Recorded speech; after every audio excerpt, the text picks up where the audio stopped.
पूर्वज अचानक पीछे मुड़े और चीहू को घूरने लगे। उन्होंने अपना हाथ आगे बढ़ाया और चीहू ने तुरंत महसूस किया कि किसी शक्तिशाली बल ने उन्हें पूरी तरह से जकड़ लिया है।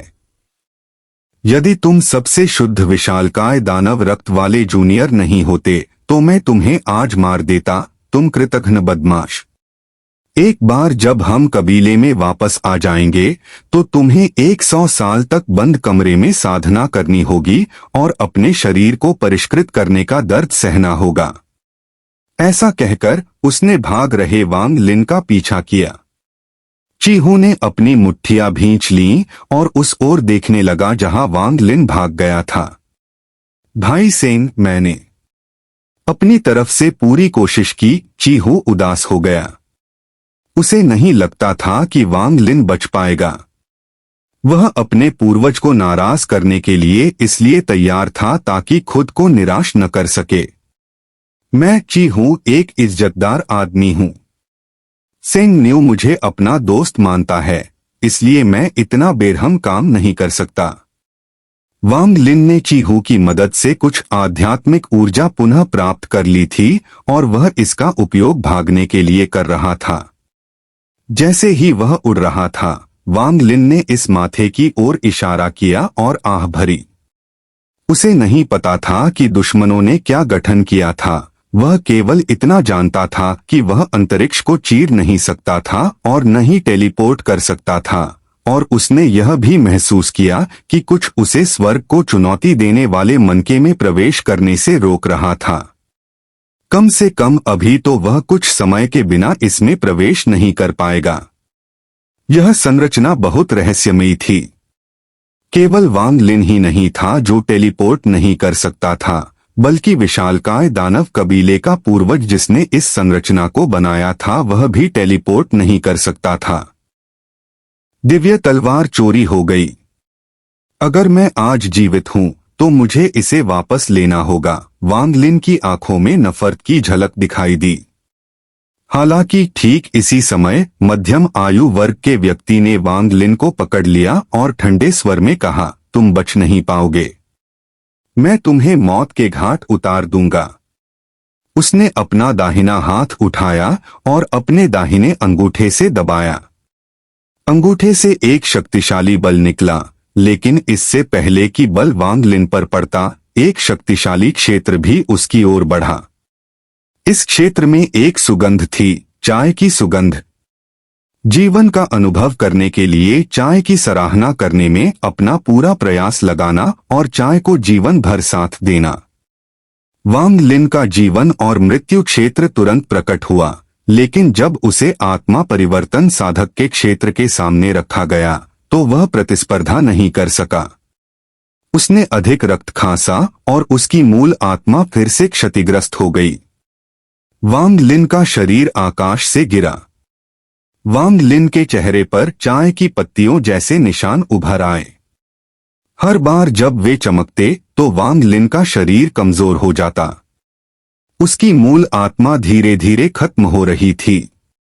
इस समय विशाल दानव कबीले के पूर्वज ने वांग लिन को देखने के लिए अपना सिर नीचे कर लिया। हमने पहले ही बहुत समय बर्बाद कर दिया है।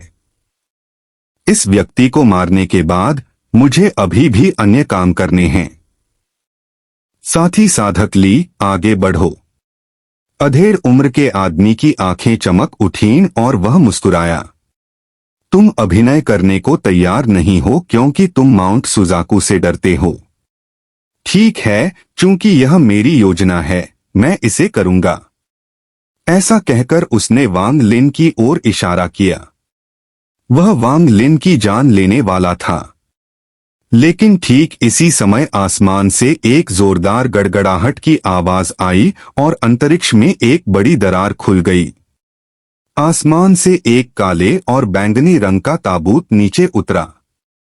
ताबूत से ठंडी खर्राटों की आवाज आई। स्वर्ग और मृत्यु दानव सीलिंग संरचना।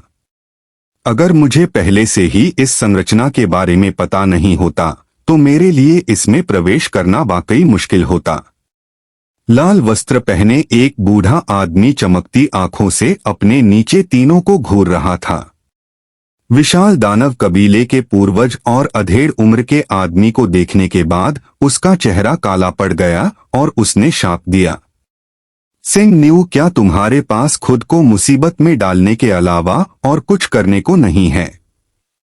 मुझे कहना है, क्या तुम दोनों बूढ़े एक सोल फॉर्मेशन जूनियर को मारने के लिए टीम बनाने में शर्मिंदा नहीं हो? लाश संप्रदाय अधेड़ उम्र के आदमी ने अपनी उंगली वापस खींच ली। बूढ़े आदमी को घूरते हुए उसकी आंखें चमक उठीं। लाल वस्त्र पहने वह बूढ़ा आदमी शव संप्रदाय का प्रमुख बुजुर्ग सुनताई था। सनताई की अभिव्यक्ति उदास थी क्योंकि वह अपने सामने अधेड़ उम्र के व्यक्ति को देख रहा था। फिर उसने अपनी नजर विशाल दानव कबीले के पूर्वज पर घुमाई। उसने मन ही मन शाप दिया। हालांकि विशाल दानव कबीले के पूर्वज आत्मा परिवर्तन के शुरुआती चरण में ही थे, लेकिन उन्हें पता था कि विशाल दानव कबीले के सदस्य आत्मा परिवर्तन चरण में पहुंचने पर अपने वंश की शक्ति तक पहुंच प्राप्त कर लेते हैं। भले ही वह आत्मा परिवर्तन के मध्य चरण में था, लेकिन वह शक्ति ऐसी चीज थी जिसके साथ वह आसानी से खिलवाड़ नहीं करेगा। सुनताई ने कहा, मैं इस व्यक्ति को ले जाऊंगा। साथी साधक जुयू का मध्यम आयु वर्ग का व्यक्ति बोलने ही वाला था। सनताई ने अधेड़ उम्र के आदमी को देखा और चिल्लाया, अपना मुंह बंद करो और भाग जाओ। एकमात्र प्रारंभिक अवस्था का आत्मा परिवर्तन साधक और जो बलपूर्वक वहां पहुंचा है, उसके पास मुझसे बात करने की योग्यता नहीं है। मध्यम आयु वर्ग के व्यक्ति का चेहरा नीले से लाल हो गया। जब से वह आत्मा परिवर्तन चरण में पहुंचा था, तब से उसे जुयू में एक सम्राट की तरह माना जाता था। यहाँ तक कि जब वह अन्य आत्मा परिवर्तन साधकों से मिलता था, तो उनमें से कोई भी उससे इस तरह बात करने की हिम्मत नहीं करता था। सनताई ने नाक भौं सिकोड़ी और अपनी नजर विशालकाय दानव कबीले के पूर्वज की ओर घुमाई। विशाल दानव कबीले के पूर्वज का चेहरा उदास था और वह सुनताई को घूर रहा था। कुछ देर सोचने के बाद उसने अपना सिर हिलाया और कहा, नहीं, इस व्यक्ति को मरना ही होगा और उसकी लाश मेरी ही होगी। जुयू का अधेड़ आदमी हैरान था। उसने अपना सिर घुमाकर विशालकाय दानव कबीले के पूर्वज की ओर देखा। यह पहली बार था जब उसने कहा कि उसे लाश चाहिए। सनताई ने नाक भौं सिकोड़ी और चिल्लाया, तुम मेरे शव संप्रदाय के सदस्य नहीं हो। लाश से तुम्हें क्या मतलब है? विशाल दानव कबीले के पूर्वज ने सुनताई को घूरते हुए निर्णायक रूप से कहा, मेरा अपना उपयोग है। उसे वास्तव में लाश की जरूरत थी। भले ही जुयू वाला आदमी उससे पूछने न आया होता, फिर भी वह चुपके से वांग लिन को मारने की कोशिश करता। वह जानता था कि सेंग न्यू का असली नाम वांग लिन था। स्टार कंपास वापस लेना वांग लिन को मारने का एक बहाना मात्र था। असली कारण वह खबर थी जो एक कबीले के सदस्य द्वारा वापस लाई गई थी, जो 500 साल पहले एक विदेशी युद्ध का मैदान खोलने गया था। स्वर्ग को चुनौती देने वाला मन का एक ऐसा खजाना है जिसे साधना गठबंधन भी चाहता है। अगर मेरा विशालकाय दानव कबीला इसे प्राप्त करता है और इसे साधना गठबंधन को देता है, तो हमें निश्चित रूप से रैंक 6 का दर्जा दिया जाएगा। फिर हम सुजाकू को छोड़ सकते हैं और अपना खुद का विशालकाय दानव कबीला ग्रह प्राप्त कर सकते हैं। तब मेरे कबीले में आरोही स्तर के साधक रखने की क्षमता होगी। स्वर्ग को चुनौती देने वाला मन का इस वांग लिन ने प्राप्त किया था। ये सभी विचार उसके दिमाग में तेजी से उड़ गए। उसने मन ही मन तय कर लिया कि आज वांग लिन को कोई और नहीं चुराएगा। उस वर्ष जिस कबीले के सदस्य ने यह खबर दी थी, उसे उसने तुरंत मार डाला और उसकी आत्मा की सावधानी पूर्वक जांच की।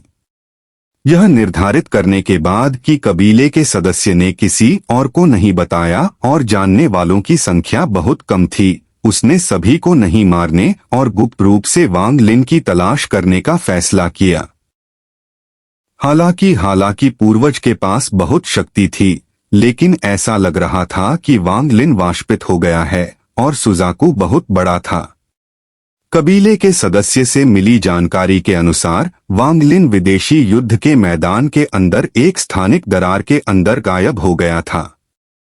इस प्रकार वह व्यक्तिगत रूप से विदेशी युद्ध के मैदान में गए और 100 वर्षों तक स्थानिक दरार के अंदर खोज की, लेकिन फिर भी कुछ नहीं मिला। धीरे धीरे उसने इस बात को अपने दिमाग से निकाल दिया और पछतावा करने लगा। उसे विश्वास हो गया कि वांग लिन बिना किसी अवशेष के मर गया है और स्वर्ग को चुनौती देने वाला मन का एक बार फिर खो गया है। लेकिन यह सब तब बदल गया जब सेंग न्यू सामने आया। उसे चीहू की बातें अजीब लगीं। अपने पूर्वज होने का फायदा उठाकर चीहू पर दबाव बनाने के बाद चीहू ने आखिरकार उसे सच बता दिया। पूर्वज को तुरंत संदेह हो गया। कुछ जांच करने के बाद उन्होंने पाया कि सेंग न्यू ही वांग लिन था। परिणामस्वरूप वह तुरंत खुश हो गया, लेकिन सुजाकू के हस्तक्षेप के कारण वह कार्य नहीं कर सका, अन्यथा सब कुछ एक सपना बनकर रह जाता। हालांकि उसने एक अन्य व्यक्ति को मार डाला जो इस मामले के बारे में जानता था। यह रैंक 4 साधना देश का एक दूत था। जब विशाल दानव कबीले के पूर्वज ने दूत की आत्मा की खोज की तो उसने पाया कि दूत को खबर के बारे में निश्चित नहीं था और उसने इसकी सूचना नहीं दी थी। इसकी पुष्टि करने के बाद उसने आराम किया और वांग लिन को मारने के लिए सही समय का इंतजार करने का फैसला किया। एक दिन ज़ुयू के लिए युआन ने उसे वांग लिन को मारने में मदद करने के लिए एक संरचना स्थापित करने के लिए कहा। उसने स्टार कंपास को पुनः प्राप्त करने का बहाना बनाया ताकि वह वांग लिन के करीब पहुंच सके। परिणामस्वरूप भले ही सुजाकू इस मामले को देख ले, ज़ुयू को झटका लगेगा और वह स्वर्ग को चुनौती देने वाले मनके को गुप्त रूप से ले सकेगा। यहाँ तक कि अगर वांग लिन मर भी जाए तो वह स्वर्ग को चुनौती देने वाले मनके का पता लगाने के लिए एक गुप्त तकनीक का उपयोग कर सकता है। सुन ताई की आंखें काली पड़ गईं। वह सूंघता हुआ वांग लिन की ओर उड़ चला। अधेड़ उम्र का आदमी तेजी से ऊपर आया। उसने एक कांस्य घड़ी निकाली और सुन ताई को रोकने ही वाला था, लेकिन सन ताई चिल्लाया, भागो, और सन ताई के शरीर से एक बल निकला जिससे मध्यम आयु वर्ग का व्यक्ति एक पल के लिए रुक गया। तुम्हारी हिम्मत, विशाल दानव कबीले के पूर्वज ने जोरदार मुक्का मारा। अचानक एक काला भंवर प्रकट हुआ और सुन ताई के पास आ गया। सन ताई ने अपने दाहिने हाथ से अपने पीछे रखे ताबूत की ओर इशारा किया। ताबूत का ढक्कन थोड़ा सा हिला और एक ममीकृत शरीर विशालकाय दानव कबीले के पूर्वज से लड़ने के लिए बाहर निकल आया। उसने इस अवसर का लाभ उठाकर वांग लिन को पकड़ लिया। वांग लिन उस समय बहुत कमजोर था, उसकी आंखें बंद थीं और उसका चेहरा मौत की तरह पीला पड़ गया था। बिना एक शब्द कहे सुन ताई पलटी और दरार में उड़ गई। अधेड़ उम्र के आदमी के चेहरे पर बेचैनी थी।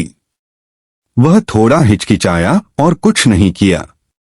विशालकाय दानव कबीले के पूर्वज इस मोटी भेड़ को अपने हाथों से चोरी होते कैसे देख सकते थे। उसने दहाड़ लगाई और उसका शरीर चटकने लगा और उसका शरीर अचानक 100 फीट लंबा हो गया। फिर उसके हाथ में एक विशाल कुल्हाड़ी दिखाई दी। सन ताई को दरार में खदेड़ने के बाद उसने कुल्हाड़ी को नीचे की ओर घुमाया, जिससे शून्य में एक गड़गड़ाहट की गूंज उठी। कुल्हाड़ी ऊर्जा की एक विशाल लहर निकली, जिससे सन ताई की अभिव्यक्ति काली पड़ गई। वह पहले से ही जानता था कि विशाल दानव कबीले से निपटना मुश्किल था। उसके दाहिने हाथ ने एक मुहर बनाई और उसने कुल्हाड़ी ऊर्जा पर इसे चलाया। धमाका! जोरदार धमाके के बाद सन ताई दरार से बाहर निकल आया।